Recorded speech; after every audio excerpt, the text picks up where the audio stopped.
Hürmetli vatandaş, endi muhokama bayağı sizlerle fikirleşishni yo'lga qo'yaylik. Bir daqiqa degizak endi davomli so'zlashayotganda so'zlashib, endi Shangang masalasida to'xtalamiz. Boshqacha alohida ish yo'q. Bugun Shangang masalasida Jungo davlat bayramini o'tkazib bo'lgandan keyin yana qayta bir jonlanish, ya'ni buni yana Jungo o'zi keltirib chiqadi. Dedi-ku bir ahmoqlik qildi dedi-ku.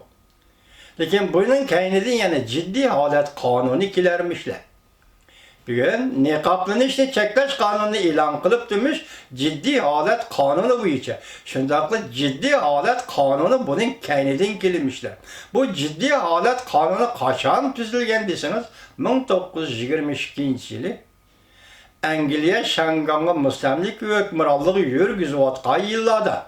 Yani şu vaqtida 17-yil deysiz, 1917-yil Rossiyada oktyabr inqilobi portlab, buningda ansirgan Angliya hukumati shu vaqtdagi gubernator hukumat Shangongda bir ish chiqadi degan sabab bilan 1922-yilga kelganda kommunistlarning singib kirishidan, kommunizmning Shangong tuprog'iga dastlab kelishidan xavotirlanib, şunun oldini olish uchun ciddi vaziyat qonuni tuzgan.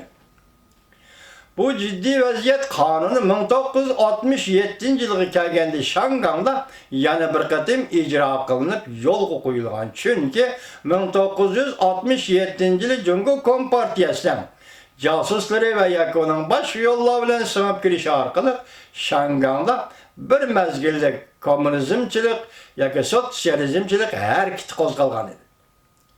Shu vaqtda shunga taqobil turish va buni yo'q qilish harakati tugutish uchun shu vaqtda bir qatim jiddiy holat qonuni e'lon qilingan.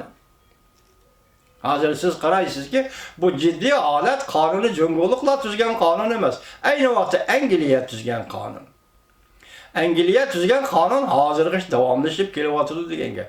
Bugun Linjin ma'muriyat boshlig'i o'sha qonun jiddiy holat qonunidan foydalanib, endi niqoblanishni cheklash qonunini e'lon qildi.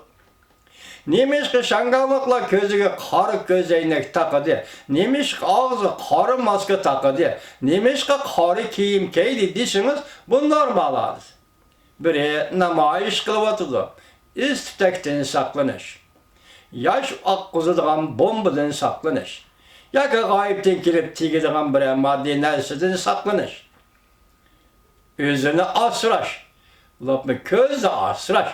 Mushunda sababdan bu Shangong namoyishchilari niqoblandi. Endi hozir bu niqobni elib tashildi. Siz qarab boqing, bu yerda qonun asosi bormi yo'q? Qonunni shundoq deyildimi yo'q? Agar qonun oldida hamma odam barobar deydigan mushasiz jungoda oqmaydigan bir aldamchilik bu. O g'arb davlatlarida bir qonun tuzishning usuli yo'li hisoblansa-mı, lekin Xitoyda bunday gap bu aldamchilik. Lekin Shangongda sen hozir bu aldamchilikni darhol o'tira qo'ya olmagandan keyin niqoblanish. Xo'sh. Qonun oldida hamma odam barobar. Niqoblanishni cheklash bu bir qonun ekan. Sen bugun Shangong namoyishchilarining niqoblanishini cheklashing mumkin bu qonun orqali. O'zing chiqargan qonun orqali soqchilarning niqoblanishini cheklay olamsan Shangong hukumati. Vaqti soqchilarning niqoblanishini bekor qilishing kerak-ku. Agar buni bekor qilolmasan, o qanday qonun bo'ldi? O qanday qonun bo'ldi? Yani qonun oldida hamma odam barobar deganing o nima bo'ldi? Bunu qo'yib turaylik, biz hozir qonunni tadqiq qilmaymiz.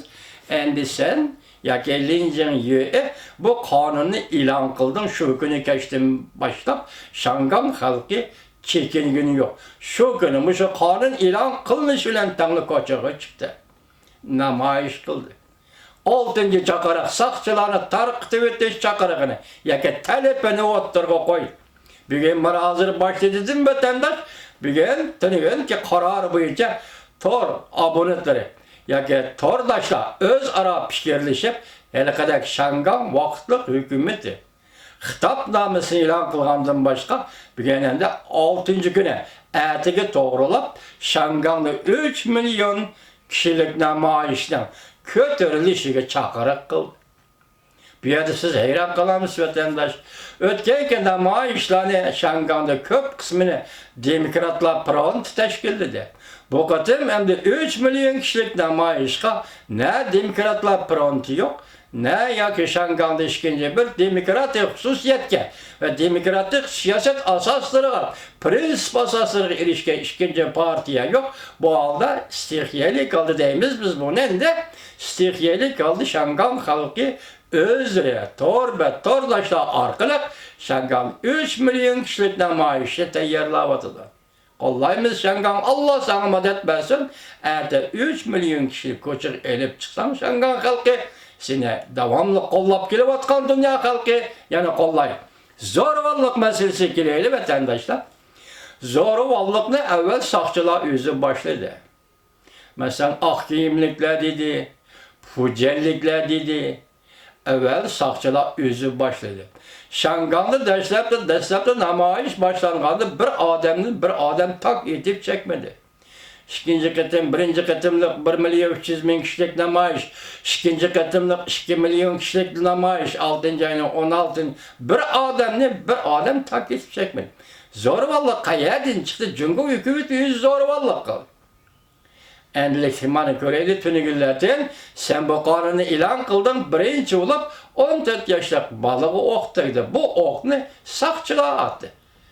Demek ki Şangan vaziyeti içtimai cihetin ciddi ilişki yüzlen. Şangan cemiyeti siyaset ciheti ciddi ilişki yüzlendi. Mesela vakitlik hükümet hitap namusunun ilan kılınışı bu siyaset ciheti ciddi ilişki yüzlenişti.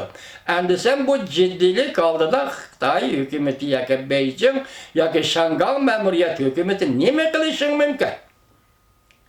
Fakat bir yol bastırış. Bakalım kelamda. Hazır sen eşip kalını üzen tapkan balağa ne görmen davağı dedin. Şunun da geldi sana. Endi sen umumizlik bastırışına yol koyuşun mümkün mü? Halkara cemiyetten korkmasın mümkün mü? Yani Şangan halkının üzedin 7 milyon Şanganlıktan korkmasın mümkün mü? Ötkende bizlik siyasileri sözüldük ki erkillik bu mahiyet insanın erkilliği.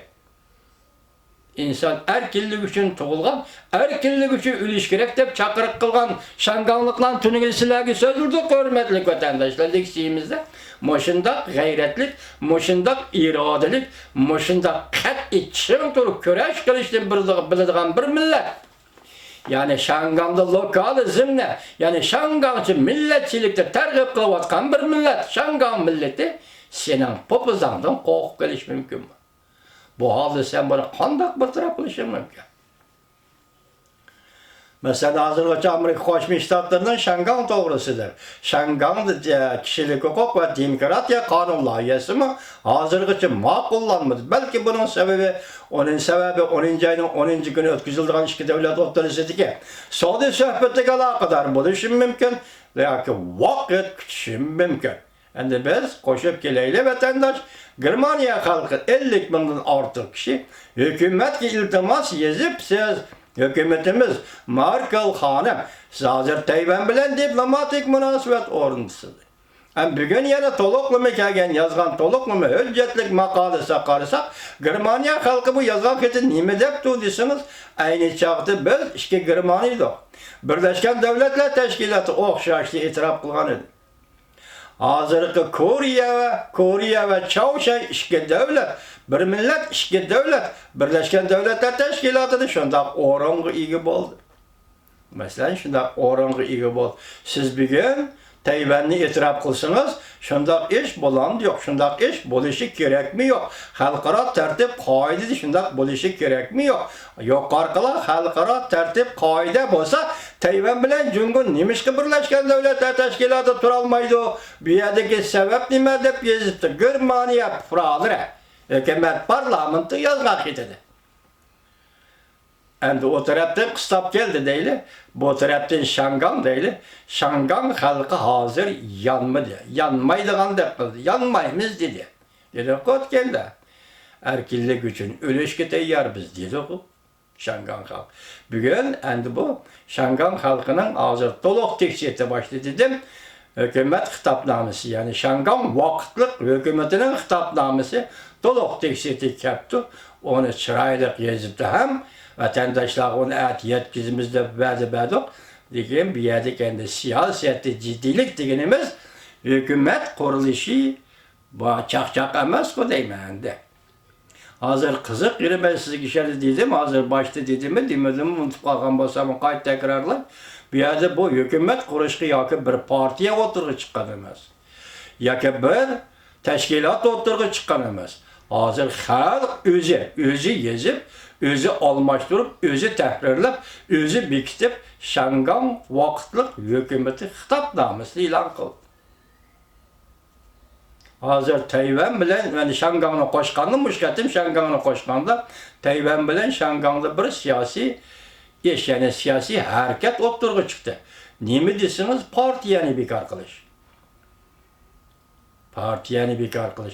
Bunda o vakıda umumi halk partiye, umumi halk armiyası, devlet, umumi halk devleti, umumi halk armiyası.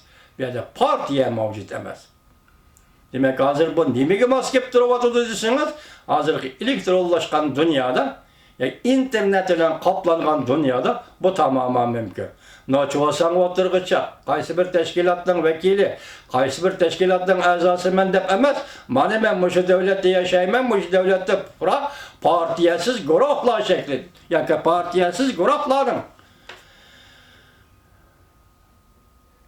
Partiyadan hali, guruhlardan hali, bir adam sıfırda oturgu çıkıp, ben saylanma katlaşımım, ben üzerimden namzat kılıp göstermem desem, bu nedir? Demokratik devletler. Hazır ben şunun kıyasen şunu dedim ki hazır Şangan